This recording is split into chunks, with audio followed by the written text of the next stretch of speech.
Bem-vindo à Necroteca, o seu pior pesadelo.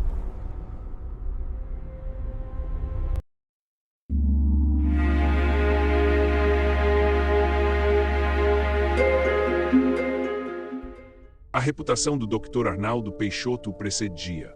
Um biólogo de campo renomado, com uma paciência quase monástica e um profundo respeito por todos os seres vivos. Foi por isso que o Instituto o enviou para uma remota estação de pesquisa no coração do Pantanal.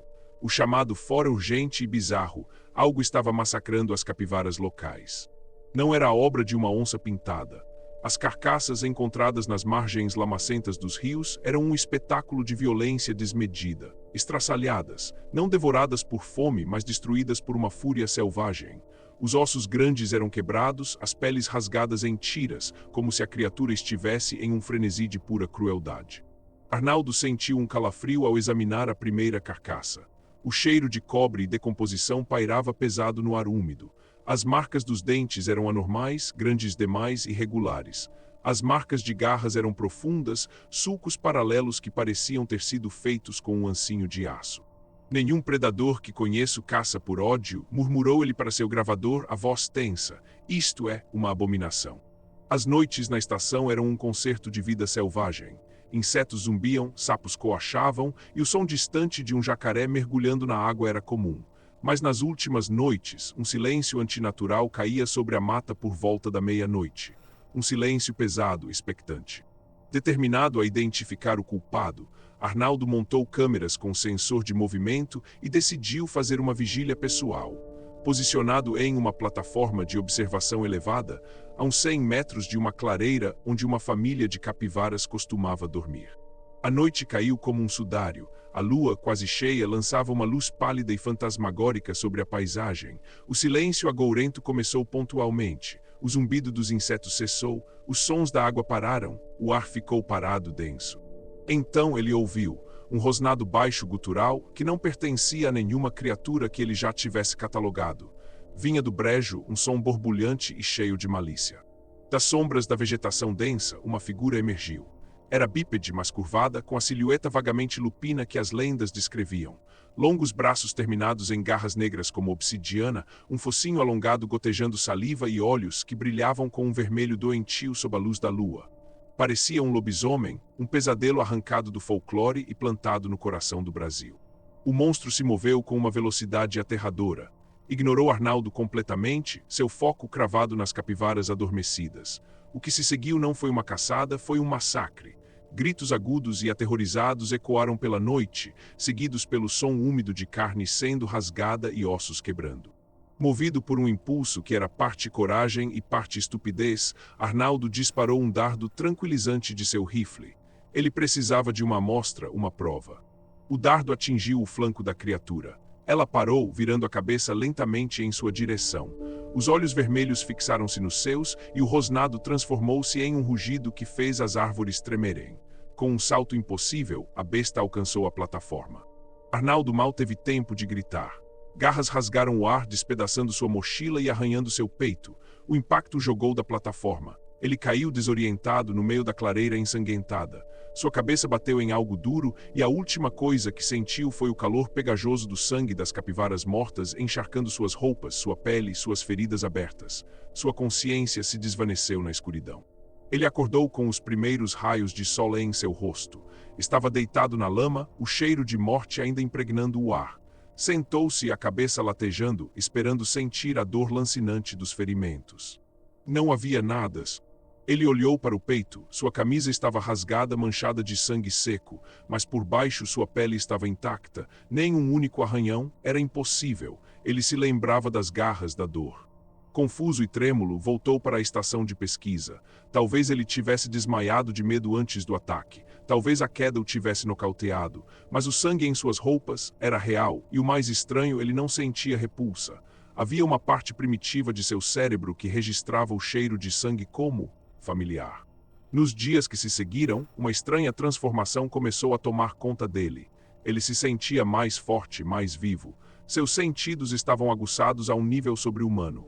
Ele podia ouvir o farfalhar de uma folha a 50 metros de distância, sentir o cheiro de flores silvestres a quilômetros. Mas havia um lado sombrio. Ele se pegava olhando para os animais da floresta não com a curiosidade de um cientista, mas com uma fome predatória. Seus dentes caninos pareciam mais longos e seus incisivos, antes normais, pareciam mais proeminentes, mais largos, quase como os de um roedor. À noite, os pesadelos vinham. Sonhos febris de caça, de correr pela mata em 4 patas, o sabor de sangue em sua boca. Ele acordava suado, o coração disparado, com terra sob as unhas e um gosto amargo na garganta.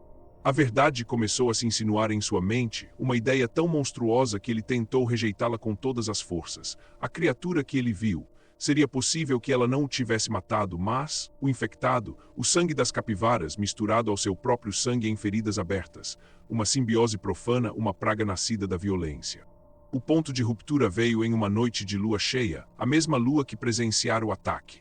Uma inquietação febril tomou conta de seu corpo. Sentindo que algo terrível estava para acontecer, ele ligou a câmera, mas desta vez virou-a para sua própria cama. Tomou uma dose dupla de pílulas para dormir e se forçou a deitar. O vídeo que ele assistiu na manhã seguinte destruiu o homem chamado Arnaldo Peixoto. A filmagem mostrava-o se contorcendo na cama, gemendo. Então a transformação começou. Não foi rápida ou limpa, foi um horror biológico. Seus ossos estalaram e se rearranjaram com sons de galhos secos quebrando. Sua coluna se curvou, seus ombros se alargaram.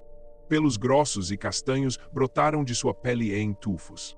Seu rosto se alongou, não no focinho de um lobo, mas em algo mais bizarro, mais horrível. Um focinho largo e robusto de uma capivara monstruosa. Seus dentes incisivos cresceram de forma grotesca, longos e amarelados, perfeitos para roer, mas agora armas de carnificina. Suas mãos se tornaram patas disformes, com garras grossas e negras brotando das pontas dos dedos. A criatura que se levantou da cama era uma blasfêmia contra a natureza. Tinha a massa e a forma geral de um homem, mas a cabeça e os traços de uma capivara demoníaca, com olhos negros e vazios de toda a humanidade, cheios apenas de uma fúria territorial. O capiguara, a coisa que ele mesmo havia caçado, era ele. A criatura capivara soltou um rosnado baixo, um som de ranger de dentes, e arrombou a porta da cabine, desaparecendo na noite. Arnaldo vomitou, ele agora entendia tudo. Não havia monstro na primeira noite. Ou melhor, havia, mas era ele. O trauma do ataque, a queda no sangue, deve ter desencadeado a primeira, violenta transformação. Ele era o assassino das capivaras. A violência, a raiva, era tudo dele. Naquela manhã, um caçador local foi encontrado morto na beira da floresta, seu corpo mutilado com a mesma fúria selvagem que as capivaras. Arnaldo não tinha memória do ato, mas ele sabia. A caçada havia escalado. A dor e a culpa eram uma âncora, ameaçando afogá-lo. Mas o cientista dentro dele, o homem que sempre buscou respostas, se agarrou a um último fio de esperança. Isso era biológico, uma infecção, uma mutação. E se era biológico, talvez houvesse uma ciência para revertê-lo, uma cura. Ele não podia ficar. Ele era um perigo para cada ser vivo naquela floresta que tanto amava. Com o coração pesado, ele arrumou uma pequena mochila com o essencial. Destruiu suas anotações, queimou as fitas, apagou qualquer vestígio de sua pesquisa e de si mesmo. Ele precisava desaparecer. Ao sair da estação pela última vez, ele parou e olhou seu reflexo no vidro escuro da janela. Por um instante, sob a luz fraca da manhã, ele jurou ter visto seus olhos brilharem em um vermelho doentio, e seus dentes pareceram um pouco longos demais.